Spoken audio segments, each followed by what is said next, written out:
Sila berikan laluan ke Batun.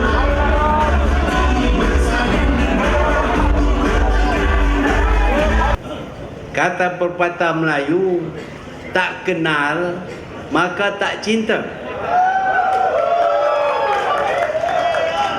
Tetapi bila kita kenal dan kita mendekati orang ini, barulah kita nampak huduhnya mereka, bintit-bintit yang ada di muka mereka, hidung herot mereka, mata sepet mereka. Kalau kita ada berdekatan dengan mereka, saya mengaku saya mengambil masa yang agak lama sebelum saya nampak bintit-bintit di mukanya. Tetapi apabila saya sudah nampak, maka saya terpaksalah mengambil tindakan untuk menyingkirkan orang yang pura-pura kononnya ingin menyokong perjuangan UMNO dan Barisan Nasional. Sebenarnya bukan perjuangan UMNO yang diidamkan. Saya fikir dia ni betul-betul lah orang yang pegang kuat kepada agama Islam dan ingin memajukan Islam melalui UMNO. Tetapi sebenarnya bukan Islam yang diperjuangkan. Yang diperjuangkan ialah Perdana Menteri. Nak jadi Perdana Menteri, gila-gila nak jadi Perdana Menteri.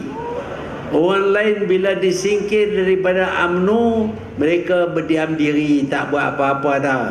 Tetapi bila disingkir daripada UMNO, mereka melemparkan fitnah kepada UMNO dan cuba mendapat sokongan daripada parti lawan supaya niat untuk jadi Perdana Menteri itu akan tercapai. Orang ini perjuangannya amat cetek sekali, hanya untuk jadi Perdana Menteri. Inilah pendekatan UMNO melalui perikatan dan kemudiannya melalui Barisan Nasional. Kita tidak tamak. Kita tak nak ambil semua bagi diri kita. Sebaliknya kita bersetuju berkongsi dengan kaum-kaum yang lain. Tetapi janganlah sesiapa ingin ambil semua bagi diri mereka. Di Malaysia tidak ada kaum yang boleh mengambil segala-galanya bagi diri mereka. Mereka harus berkongsi kuasa politik, juga berkongsi daripada segi kekayaan negara kita. Dengan ada perkongsian ini, dengan ada agihan kekayaan dan kuasa secara yang baik, maka negara kita ini akan aman dan stabil. Dan apabila negara aman dan stabil, maka dapatlah kita bangunkan negara kita. Itulah yang telah berlaku sejak Barisan Nasional dan sebelum daripadanya perikatan memerintah negara kita ini. Tidak ada niat lain bagi Barisan Nasional. Mereka melainkan memperhambakan diri mereka kepada rakyat. Yang utama ialah rakyat, bukan Barisan Nasional, bukan pemimpin mana-mana pun. Kita nak berkhidmat untuk rakyat.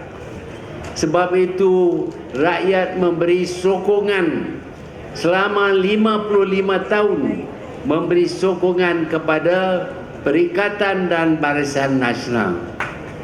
Di masa yang sama, saya ingin ucap terima kasih kepada seluruh rakyat Malaysia yang telah menyokong saya semasa dahulu sehingga saya dapat jadi Perdana Menteri.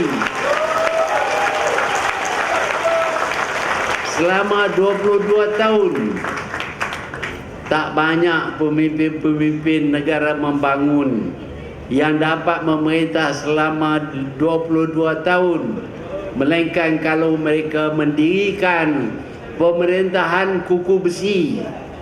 Tapi kita tidak ada pemerintahan kuku besi. Bila dah sampai masa untuk undur, kita undur. Inilah Barisan Nasional. Sudah 6 Perdana Menteri, sudah ada 6 Presiden UMNO. Bermakna bahawa kita tidak bolot semua seumur hidup. Tak seperti Kit Siang.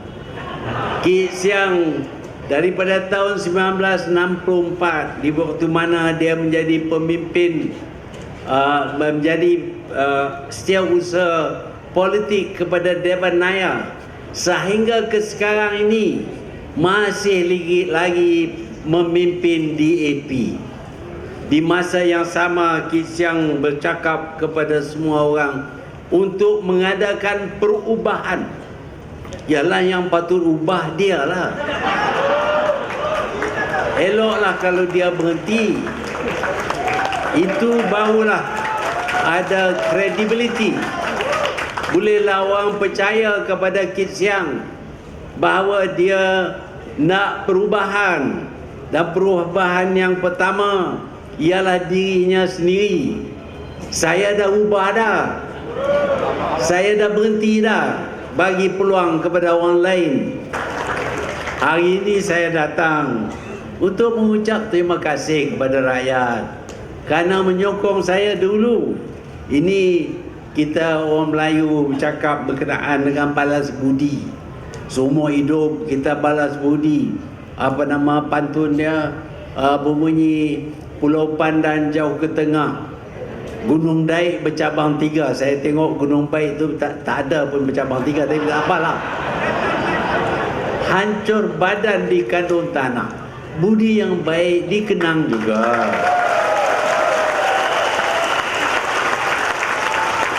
Budi yang baik, tuan-tuan, baik daripada orang Melayu, orang Cina, orang India, yang telah memberi peluang kepada saya memimpin negara selama 22 tahun.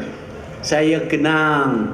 Sebab itulah saya hari ini balik untuk berjumpa dan ambil peluang ini yang diberi oleh Perkasa kepada saya untuk ucap terima kasih kepada tuan-tuan dan puan-puan.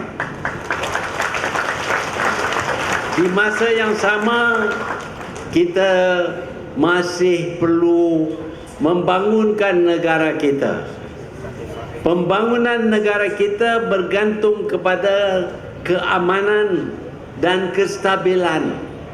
Hanya cara Barisan Nasional sahaja yang akan mencetuskan keamanan dan keadilan di negara kita.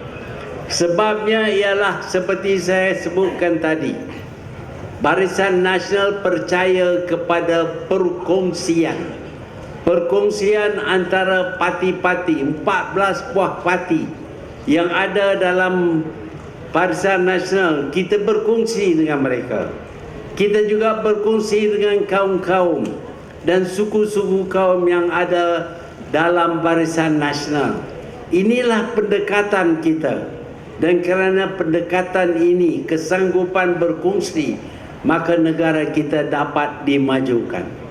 Sebaliknya, apa yang diperkatakan oleh DAP umpamanya, mereka meminjam slogan yang dicipta oleh PAP di Singapura. Semasa PAP berada dalam Malaysia, mereka memperkenalkan slogan Malaysian Malaysia. Apakah maksud Malaysian Malaysia? Kata mereka bahawa di Malaysia ini orang Melayu membolot semuanya. Orang lain tak dapat apa pun. Benarkah? Kalau kita perhatikan negara kita ini, semua kaum mendapat bahagian-bahagian mereka. Dan orang Melayu tak minta semua, minta hanya 30% sahaja. Walaupun mereka menjadi 60% daripada rakyat Malaysia, mereka tidak tamak. Mereka minta cuma 30% daripada kekayaan negara kita ini. Di masa yang sama, kaum-kaum yang lain juga mencapai kejayaan. Hari ini kita lihat rakyat Malaysia daripada kaum yang lain ini mendapat banyak nikmat. Dulu mereka tak mimpi boleh jadi millionaire. sekarang ni bilangan milenial beratus di negara kita ini. Sebabnya kerana orang Melayu sanggup bekerjasama dengan kaum-kaum yang lain mengadakan negara yang aman, yang stabil, supaya mereka dapat berniaga dan dapat mengumpul kekayaan yang begitu tinggi, sehingga ada daripada mereka yang menjadi billionaire pun. Jadi nak kata semuanya dibolot oleh orang Melayu di Malaysia ini, seperti slogan DAP yang dipinjam daripada PAP, kononnya semua dibolot oleh orang Melayu. Ini tak benar sama sekali. Hanya di Malaysia, dalam dunia ini, hanya di Malaysia saja yang kita membenar bahasa kaum lain diteruskan dan diguna dalam sekolah-sekolah dan universiti. Inilah keadilan yang ditunjuk oleh kerajaan Malaysia. Walaupun dalam kerajaan ini majoriti adalah orang Melayu, tetapi kita mengambil perhatian terhadap kepentingan kaum-kaum yang lain dan kita memberi kepada mereka apa yang hak bagi mereka. Itu pun DAP kecam kita, kononnya kita ambil semua orang Melayu saja dapat hak istimewa. Orang lain juga ada hak istimewa dalam negara. Kerana negara kita ini mengutamakan keadilan. Keadilan kepada semua kaum. Sebab itu semua kaum sepatutnya menyokong Barisan Nasional. Hanya Barisan Nasional sahaja, hanya Barisan Nasional sahaja yang akan memberi pertimbangan yang waras kepada semua kaum. DAP adalah parti resis yang menidakkan hak orang Melayu sama sekali. Inilah DAP. Dia lebih resis daripada orang lain. Kononnya orang Melayu tidak beri layanan kepada orang Cina. Dia memainkan perkara perkauman. Dalam pilihan raya ini juga mereka telah berpindah untuk bertanding. Di manakah DAP bertanding? Kawasan Cina. Bukankah ini bukti bahawa mereka adalah resis, tak berani bertanding dalam kawasan Melayu? Sebaliknya kita bertanding di semua kawasan dan kita memang pun dapat sokongan daripada semua kaum. Inilah Barisan Nasional, bukan DAP. DAP is a racist party yang bergantung semata-mata kepada orang Cina. Dan mereka membakarkan semangat kecinaan di kalangan orang Malaysia. Sepatutnya ini tidak dilakukan oleh mereka. Mereka telah kononnya menyatakan keinginan mereka untuk melihat negara kita ini mengadakan hanya 2 parti saja. Two party system kata mereka. Kononnya two party system ini lebih baik daripada multi party system. Kita tak nafi Barisan Nasional mempunyai 14 buah parti, tapi kita bertindak sebagai sebuah parti. Dalam pilihan raya kita guna satu simbol saja, dacing saja.